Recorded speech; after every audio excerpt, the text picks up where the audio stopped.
ना सिर्फ सहाफ़ियों को बल्कि मालिकान को जिस तरह से किया जा रहा है, और मैं यहाँ पे बोल की इंतज़ामिया को खराज तहसीन पेश करना चाहूँगा। जिस तरह से वो खड़े हुए हैं, थैंक यू। जिस तरह से उन्होंने यहाँ पे मुकाबला किया है, आसान नहीं था, लेकिन उन्होंने बड़े दिलेरी से खड़ा किया।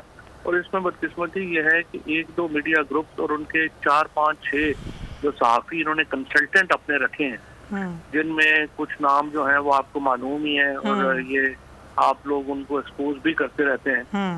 ये उस ग्रुप के कुछ सहाफ़ी हैं और कुछ दूसरे सहाफ़ी हैं, वो इस वक्त बाकायदा एजेंटी का रोल कर रहे हैं। जिस तरह से पुराने ज़माने में, गोरों के ज़माने में जब ये हुआ ये था कि उन्होंने जो स्पेशल पुलिस बनाई थी, जिसको स्पेशल ब्रांच अब हम कहते हैं, स्पेशल ब्रांच के टाउट हुआ करते थे। वो टाउट जो है वो लोगों की निशानदेही करते थे कि ये यहाँ पे ये कर रहे हैं, वो कर रहे हैं। इस वक्त 7 सहाफ़ी हैं जो इस वक्त टाउटी का रोल अदा कर रहे हैं इस हुकूमत के लिए और FIA के लिए, और वो लोगों को अखबार के अपने कुलीग्स के बारे में, अपने लोगों के बारे में, इवन सोशल मीडिया के बच्चों के बारे में जो है वो टाउटी का रोल अदा करते हैं, और फिर उनके खिलाफ FIA का एक्शन होता है। ये सारे हमारी लिस्ट के ऊपर हैं। तो इंशाअल्लाह ताला जब ये मौका है आने वाला है, इसको हम इंशाअल्लाह पूरा ठीक करेंगे।